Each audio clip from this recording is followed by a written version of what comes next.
Hi, Lara. Welcome to the podcast. Hello.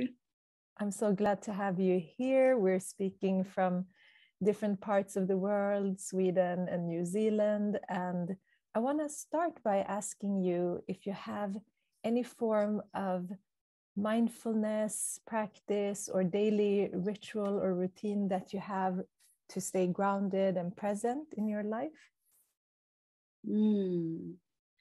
There's always something and it changes and adapts based on my needs and where I am and what I'm doing.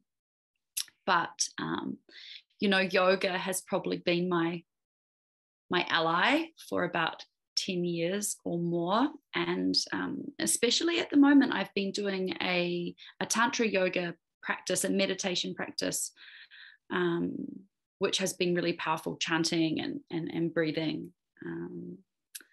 But I think prayer and contemplation, sometimes that happens every day without me even noticing that it's happening. Beautiful. Thank you for sharing that. And yeah, we've connected through Instagram, and I felt very drawn to your work, your energy, and everything that you're sharing. And maybe you want to introduce yourself to the listeners, who you are and how you got here to the work that you're doing. Yeah. So I'm Lara. I was born in Aotearoa, New Zealand, which is where I am now. But I was overseas for about 10 years, living in Australia, and then also living in Peru, in the Northwest Amazon, where I co-founded a retreat center and spent all of that time really in a full-time shamanic plant medicine apprenticeship. So that, that's a whole journey.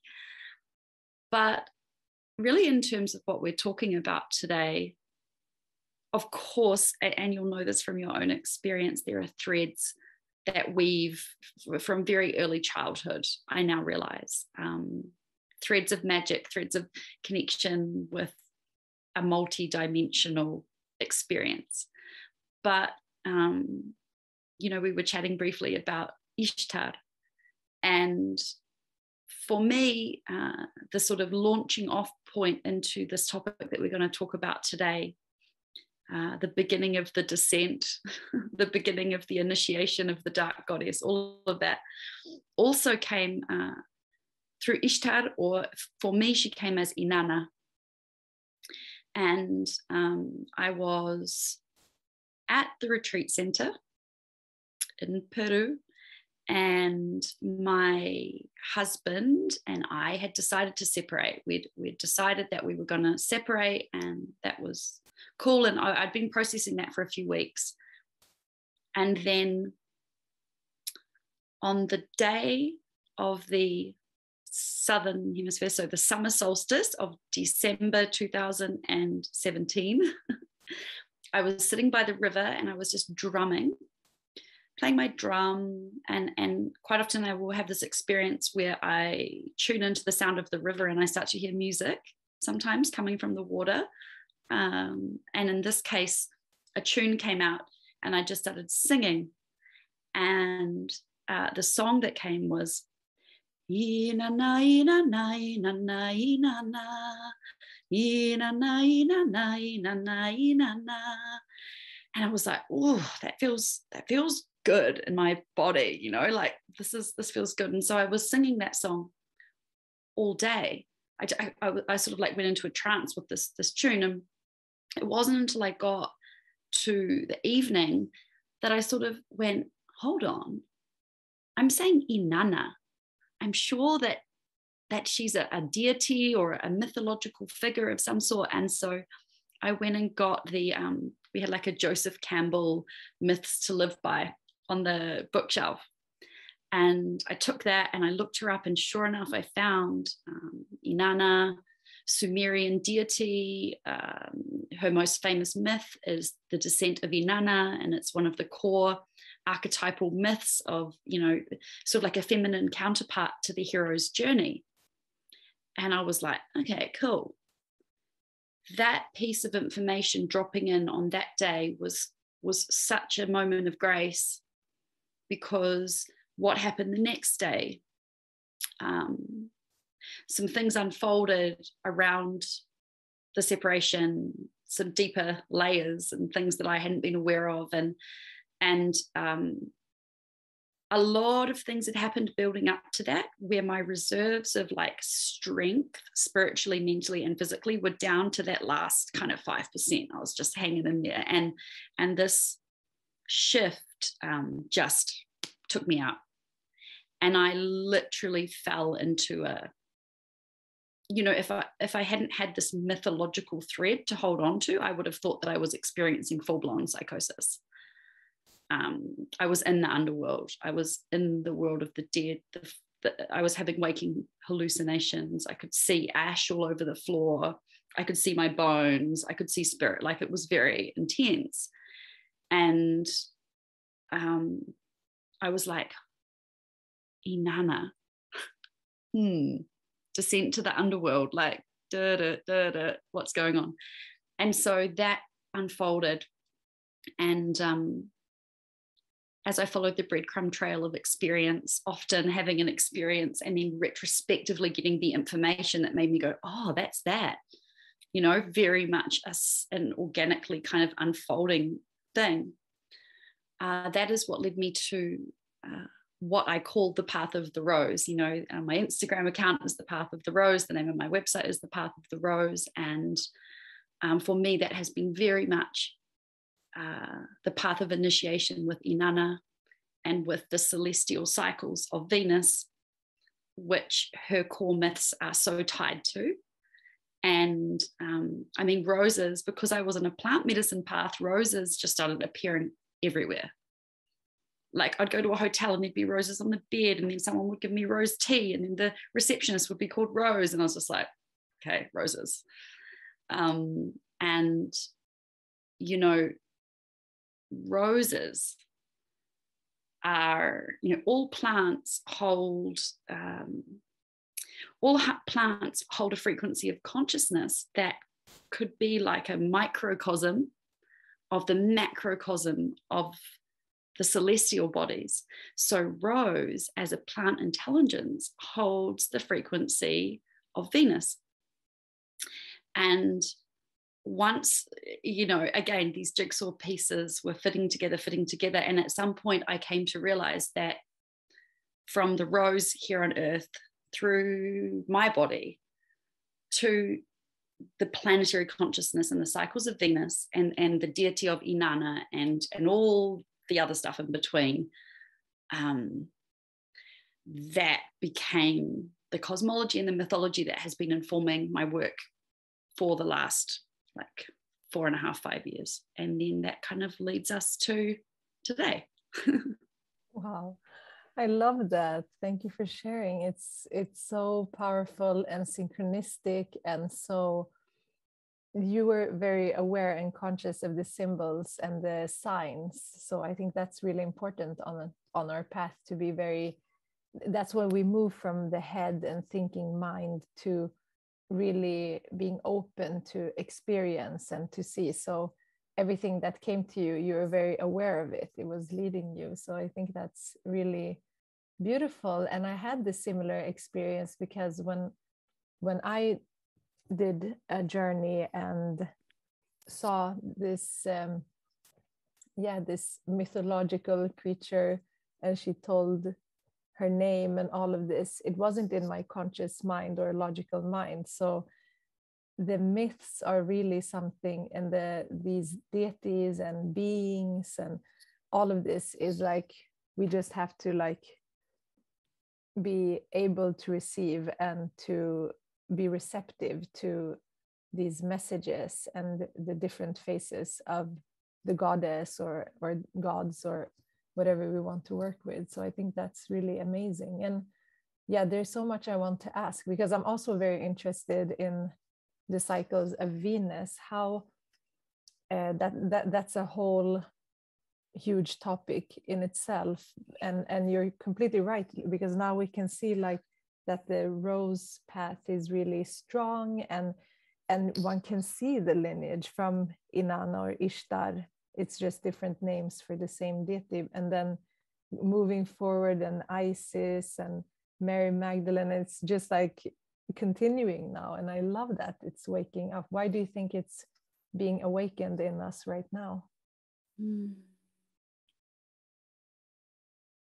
I mean, that's a really good question. All I know is that for myself, there's almost nothing I could do to stop it. I tried pretty hard, pretty resistant, you know, at times. I guess that there are, I don't know, something that comes to my mind is I have a wonderful astrology mentor who I've been studying with for some years. And he said in one lesson, what if we are not dreaming the gods into being, but they are dreaming us? What if we are being dreamt by the gods? And I like kind of flipping it like this, because you know, the gods are archetypes. They're also energies. They're also stories. They're also actual frequencies of consciousness that you can have a relationship. And there's so many levels on which we can choose to engage. But it goes without saying that for at least the last 5,000 years, the dominant culture on Earth has been very patriarchal. And as we get into talking about Lilith, we can see through her stories and through the changing nature of the way that we've related with that energy, that consciousness, that archetype, that deity in ourselves, and through the stories and projected outwards, we can see what the price of this ever increasing intensification of this patriarchal matrix is. And then I think at some point there just has to be balance. There has to be universal law. There has to be some kind of just inherent balancing that happens. Yeah, that's true. And it's happening in a big way now, and we can see it all around us. And the feminine is also, it's so different from what we've experienced from this patriarchal system, because also one can see that, like the stories of Inanna changes over time as the patriarchy is more and more dominant. So leading up to around the year like 0, it's become very, very biased. And yeah, we needed to have that. It's strange, but I agree, it's something that has to have a tipping point, and something that needs a very huge counterpart now to be able to balance it, like yin and yang. It's very important. So we have talked about the descent and dark goddess, and we can get into, maybe if you have the myths and stories of Lilith, because I'm very interested in that as well, and the archetype and how that came in for you in your life. Yes, Lilith. She's very strong and active in my consciousness and in my body right now. You know, I think it's important as well that when we talk about this tipping point and this balancing, that if something has been in an extreme, that expressions that respond to that may also express in an extreme. And like all things, there's a spectrum of consciousness, right? There's a degenerative or a shadow expression, and then there's like an exalted, integrated expression. And this absolutely applies to the feminine as well. And I think that sometimes can be easy for people to say, oh, the divine feminine, the feminine is all good and it's all what we need, and we just need more goddess energy. And, you know, and it's not that simple, and it's not that straightforward. Lilith is such a wonderful example, and how Lilith how Lilith really came forwards was actually, again, when I look back in my life, I now realize that her themes have been very woven with mine, and in my own astrological chart, she's extremely prominent in every aspect. But Lilith was most directly awakened in me through a lover. And I remember looking at this person's chart and noticing that his Chiron sat on top of my Lilith exactly, and that my Mercury sat exactly on his Lilith. And there was this like alchemy that happened somehow between the blueprint of our beings.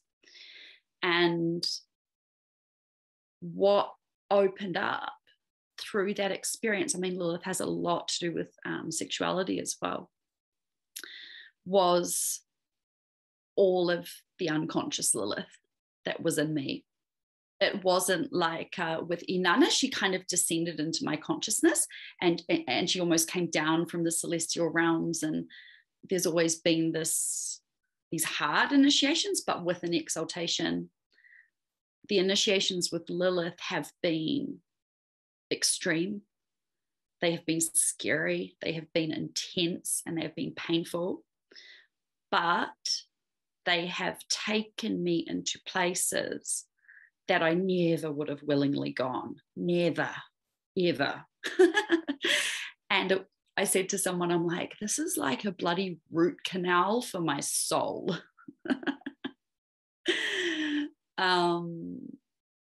But yeah, I mean, Lilith, where to start? There's so many places that we can start with her. We can start with the mythology, if you like. Yeah, I would love to hear that.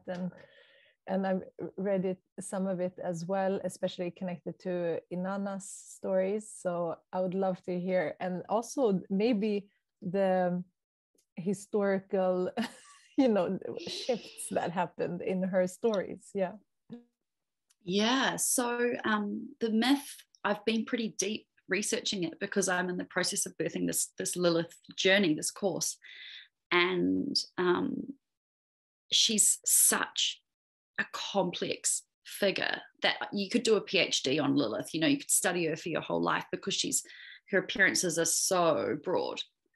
But around 5,000 years ago in southern Mesopotamia, Mesopotamia, which is like southern Iraq, right? The Sumer civilization. She arises in these very early myths as actually being the handmaiden of Inanna. And in the earliest sort of records, her role was to go out into the streets and find men and bring them to Inanna's temple to participate in these sacred rites, these sexual initiatory rites. So in that way, she was a handmaid of Inanna. And then as time progresses and the culture progresses, and we're starting to get up to around like 3000 BC, 2500 BC, culturally, the patriarchy was rising in that region, and things were shifting culturally. And we start to see this change where there is one story in particular, the story of the Hulapa tree, where the goddess Inanna, the queen of heaven and earth, she finds this Hulapa tree, which I believe is a willow tree, and it's been ripped up on the bank of the river, and she decides to take it into her garden and grow it so that she can build both a bed and a throne for herself. And I think it's interesting that it's a bed and a throne. They're these kind of domestic objects that would establish Inanna as the queen, her bed, the place that her sexuality kind of exists upon, and her throne, her dominance and her sovereignty and rulership. But the tree's not growing. And so, Inanna's getting upset about this, that her tree's not growing. She wants to get some wood for her furniture. And at some point she realizes that there are 3 beings that have taken up residence in this tree, and that's why it's not growing. One of the beings is a serpent, snake, coiled at the bottom, which that's, early sort of Kundalini associations. At the top is the bird that's called the Anso bird, a winged being. And in the middle is the dark maid Lilith, who screeches. So here we have someone that was this beautiful maiden that used to bring men to the temple. And now, a couple of thousand years later, as the culture is shifting, she's now the dark maid, and she's screeching and she's in the way. And what Inanna chooses to do, what the great goddess chooses to do, is to ask her brother Gilgamesh to come and to cut down the tree. So the masculine comes in, it cuts down the hulapa tree, and the dark maid Lilith screeches and disappears off into the wild and dark places. And with that, the beautiful maiden that used to bring men to the temples for these sacred sexuality rites is banished. And the snake of the Kundalini of the serpent, of that energy, is also banished. And the bird with the wings that takes us into these higher realms is also gone. But Inanna, as an exchange for this, gets her throne and gets her bed. But we can already see the split that has begun. Yeah, it's very, these stories and myths are like Inanna's stories, start with so much empowerment and self-love and self-devotion, and then it definitely shifts, and then in the stories where she's banned from Eden, Lilith,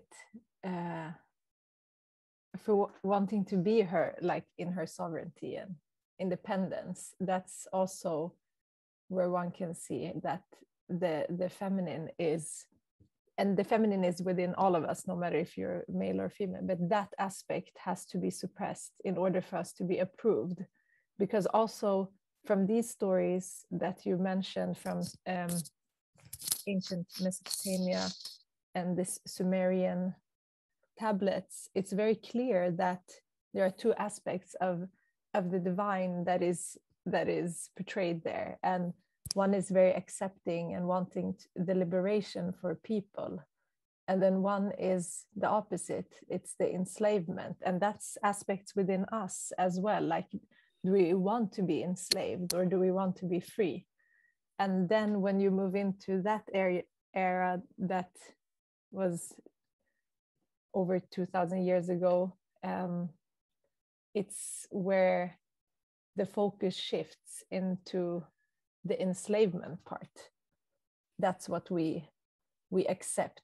We have, as humankind, accepted the non-sovereignty, and that's why we're giving up our power. So it's really interesting. And I think that, so like in astrology, because I worked with astrology for many, many years, but I have never went so deeply into Lilith in astrology. And so I can't interpret that, like I can maybe on a superficial level, but so you've been working with that as well. How have you seen, how does that work, and what is Lilith? And there's this dark moon Lilith, and all of these aspects. Yeah, so this theme of exile, this theme of being exiled, and then what happens as a result of that exile, and then the redemption and the reintegration.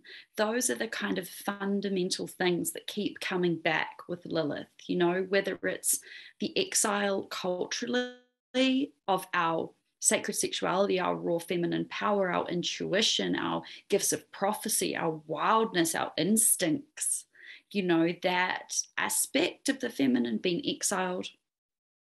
And then the cost of that being, immense grief, the trauma. What does trauma create? Trauma, intense trauma, creates these demons, these demonic, you know, because once the dark maid Lilith was exiled in Sumer, she became the Lilai, the wind spirits that live in the wild and uninhabited places. And when Lilith, the first wife of Adam, as she's quoted in these old Hebrew texts, left, she went to the Red Sea and started apparently having sex with all these demons and making all these demon babies. And when they tried to take her back to the garden, they said, come back. And she was like, nah. And so these 3 angels started killing 100 of her babies every day for, you know, gods and goddesses live forever. So for like a long time. And you can imagine the grief and the rage and the wrath. And, you know, the astrology of Lilith is so interesting because it reflects all of this, even though the astrological pillars of Lilith were not sort of all discovered at once and neatly lined up to match up with the archetype. It's something much more organic than that. We have in astrology 4 ways to look at Lilith in Western astrology. So the first one is the asteroid Lilith. She was discovered in 1927, I think. And this asteroid really has a lot to do with the impulse of rebellion, the impulse to leave, the impulse to rebel and to be like, I've been sitting here, I've been dealing with this shit, you've been trying to dominate me, I don't feel good, I don't feel equal, I'm not in my truth, I'm not being honest with myself, and it builds up and it builds up and it builds up and then snap. And then there's this moment of like, bye, I'm gone. Because the asteroid's very erratic. And I recently discovered that I have the asteroid Lilith conjunct my sun and Venus. I'm like, okay. And there is, you know, there's also a kind of a, and if anyone wants to look it up, when you're typing it into astrology apps, it's asteroid 1181. That's how you find the asteroid Lilith.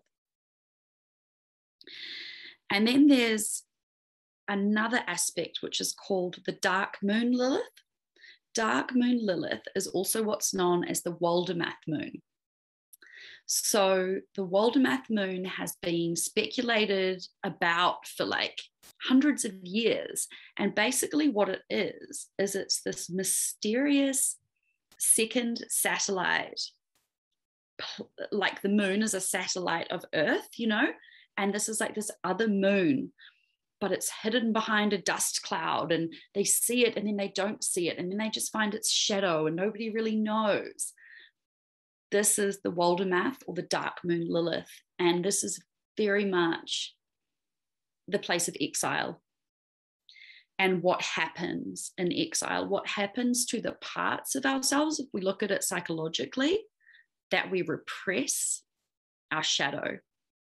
Those parts of ourselves that we shame, repress, deny, can't see, and the monsters that they become.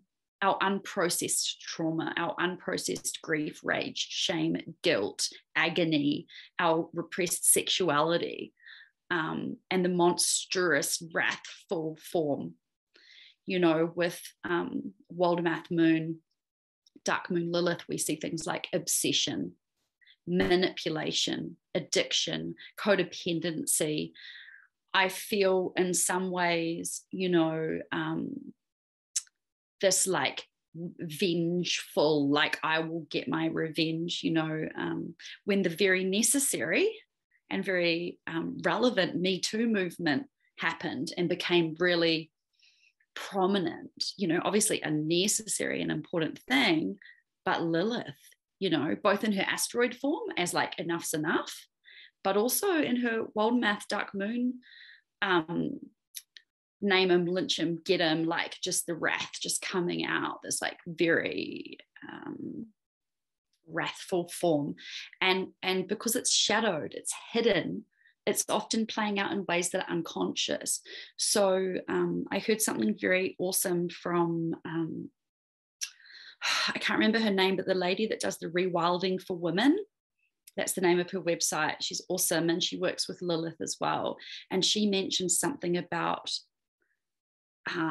shadow Lilith, these repressed Lilithian aspects, sometimes showing up as mental illness, passing down through female lines, because there can be like a psychotic kind of edge to that as well. And then there is Black Moon Lilith.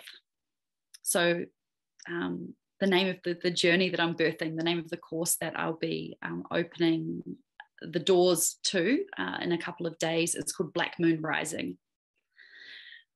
Black Moon Lilith, in her, there's two forms. There's the mean node or the true node, and they are just slightly different ways of calculating a point in space, which is about sort of the moon's elliptical orbit and this furthest point from Earth in that. So it's just a point in space, and it kind of bounces around quite erratically.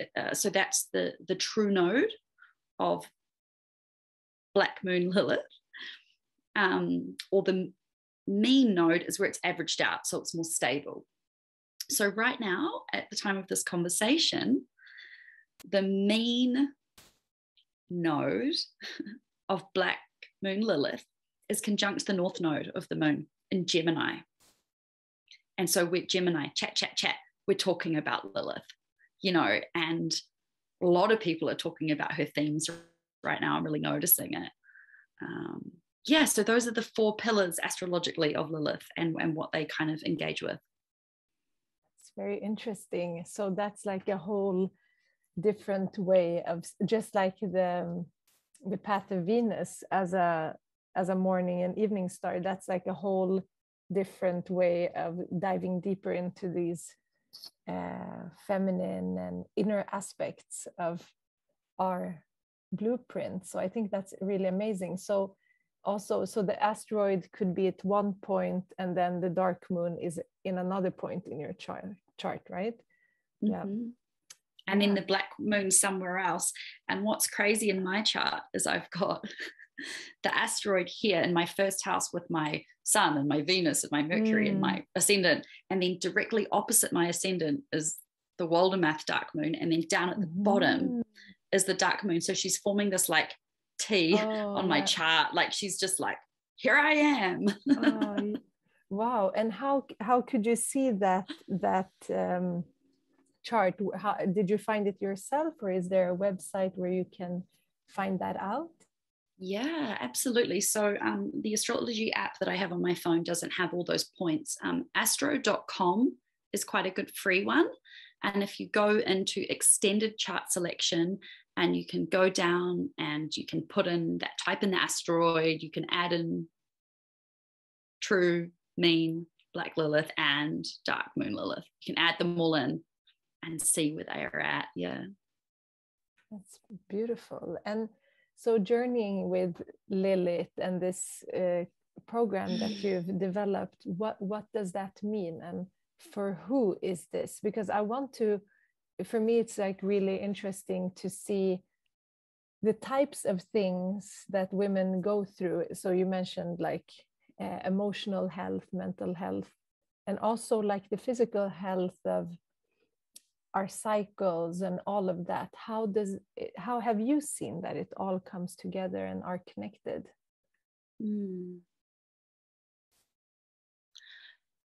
Most of what I offer, especially if I'm offering medicine, is fairly anchored in experience. I try to give from a really embodied place, and for myself, the core wound and therefore the core medicine around Lilith has had a lot to do with the meeting of the masculine and the feminine, relationally, outwardly expressed in relationships, but also like internally, right? And so where the wounded feminine, where the feminine has been exiled, has been shut down, has been shamed, repressed, or abused, perhaps for generations, and how that accumulates in the body and in the psyche and in the spirit. And that can manifest in so many different ways. For myself, it's shown up in like these repeating patterns in relationships that feel very karmic and feel like, oh my God, I'm living the same fucking shit. Excuse my language, but it's just like, it can show up as like very intense experiences of like either sexual manipulation. It depends. Like how I break it down in the course is I look at it as these 4 stages of awakening, and that's what we'll journey through. So the first stage is, I call it the bound woman, and that's Lilith in exile. Or this is Lilith before she even chooses to leave the garden. And it's so interesting because when I had this sort of spontaneous initiation with this lover, I actually had a dream the first night I slept next to him, that I was walking around his house and I looked outside and I saw a little demon with this bound, tied up woman, and he was trying to drown her in a swimming pool. And in my dream, I said some Hail Marys and did some magic and, you know, whatever. It was a witchy dream. But this theme of the bound woman has come up again and again in these repressed stages of Lilith. And I think what it's about is it's the way that we're bound by conditioning, the way that we're bound by trauma, and the way that we're just like held down by these forces, internal and external. And I actually discovered in my research that in sort of, you know, when Lilith was like really big in early Jewish culture, they would make these amulets to protect children that actually had a drawing of Lilith bound in chains, and it would say, Lilith be bound, Lilith be gone, this kind of stuff. So the bound woman, in that place, we're having to start to sort of contact these exiled layers, go really, really deep down and through the body. You know, you will know this, that like the body is the landscape. We don't learn about Lilith through the mind. All of these stories and myths, they're just gateways. They're just doorways. The way that the healing happens is we go into the body and we start to connect with her frequency at these different levels. So the bound woman, level 1. Level 2, the awakening. And this is your Me Too movement. This is your, oh my God, I am so angry. Oh my God, I am so sad. The grief, you know, the retreat center that I helped build with my ex-husband was called The Garden. Like, it's just such a joke. And the grief of leaving paradise because of, you know, various things. That's where we have to sort of start metabolizing the wounds. And part of that is feeling all of that stuff that's been shoved down for so long, and creating a really safe space to fully experience the anger. Like, a safe space isn't playing out the same unhealthy relationship patterns over and over. A safe space isn't a raging drug addiction or getting really wasted so that your wild woman can come out and you can just like fuck your best friend's husband because you're so repressed. Like, no, do it in a course or like with a therapist or like in a ceremony, ideally. And then the third stage, there's enough of it has surfaced, there's enough spaciousness now. The chains are starting to loosen and unbind, and the energy and the vitality is coming back because so much power, so much intuition, so many gifts, so much magic is bound and held down. And so when we start to digest this trauma and it starts to open up, there's vitality and there's courage, and we start to like see ourselves again. And that's where radical self-responsibility comes in. I love to talk about sovereignty. I love to work towards sovereignty. I love to embody sovereignty, but to get there, radical self-responsibility has to be a step, you know? And so that's this third stage where we really start to go, okay, I've got some energy now. I'm going to commit to the healing. I'm going to commit to the alchemy. we can start bringing in the devotional piece. We can start bringing in the ritual. We can start bringing in more of the wisdom, more of the stories, because we're in a safe enough energetic frequency to work with Lilith. You know, working with shadow Lilith can be destructive and dangerous and unhealthy. And if we have unprocessed stuff, it's not always going to, it's an intense territory, you know? And then, I have to tell that part of the story too. But anyway, then we get to this final stage, which I call the exaltation. She's exalted and the queen is back on her throne. And then there's this just divine, and this is what I'm really sitting in at the moment. And I can't even put it into words, but it is like black velvet, just like serpentine, undulating, soft, erotic power, and just like this really deep sense of safety. Like the COVID stuff, all of it, there's this incredible sense of, I have walked through hell and come out the other side and I'm still here and it's all okay. And then there's just like all this power and pleasure, but it's calm. And I just want to protect what is sacred. I just feel eros flowing towards trees and rivers and mountains and the earth, you know, like it's just like the sacred earth, the great mother. It's that really rich, really refined, really pure, beautiful, beautiful, beautiful, beautiful, ancient dark mother energy. But quite the ride to get there. I love that journey and all these aspects that you can work with. I think all of us have something that we've experienced or that we're carrying that could be worked with through this process that you've created. And it's so liberating and it's very healing to work with other sisters in these type of journeys and circles. So I really love that. And I think we have a lot more to talk about for another episode. Definitely. We have so much, there's so much more I would love to ask. And how can people find you? And do you have anything that you want to share other than what you've talked about?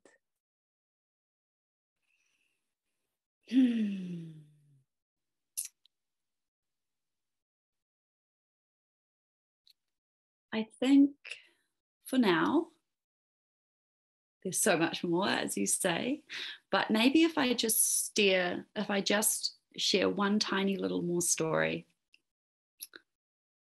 I was in a really, really bad place with my mental health, a really, really deep grief, really deep PTSD.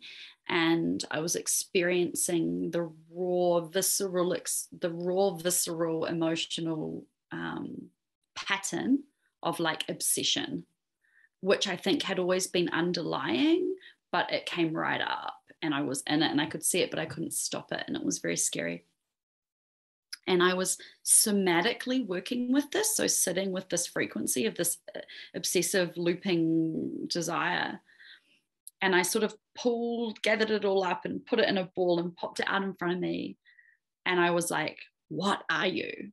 And it was like this demonic Lilith, who I'd seen in an ayahuasca ceremony a year or so earlier. And I was like, whoa, Lilith, you know, and she had black eyes and she was like crawling up from the depths and she was a demon.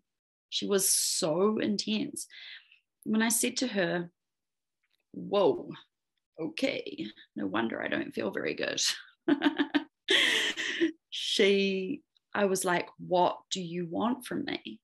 What do you need? And she said, I need to be exalted. Exalt me. And I sort of thought, how can I do that? And so I just poured love, you know, like love and like flowing honey, nectar, devotion, exaltation from my heart. And it was like she was gobbling it. And I was like, well, you could probably just eat this for 5,000 years. I probably don't have time for that today. But please, can you show me what will happen when you're exalted? And as soon as I asked that question, she just went, and she turned into like a 20-foot iconography of Inanna, Ishtar. That, you know, the image from the Burnsy relief where she's got the wings and the eagle's feet and the lions, and the image of Inanna and the image of Lilith, they get called each other. I do truly believe that they are different faces of each other. And when she was this huge Inanna, and at that time I didn't know about the myth that I just talked about today. I hadn't made that connection then. I made that connection 2 weeks ago, you know. And this happened last year. So I'm looking at this huge mammoth Inanna, and I was like, now what? And she just said to me, I know this is hard, and I know that this is taking you right to the edge of your sanity, but if you stick with me, I will carve a path through the dark forest, and I will teach you the true nature of love. And I just wanted to say that because for all the drama and all the darkness, that is what it's about. It is about the true nature of love. What is love truly when it's purified, you know?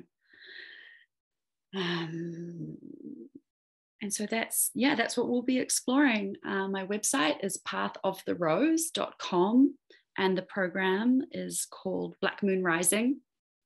It's a 5-week online container, and it will be starting on the dark moon of October 5th, but doors will open for registrations.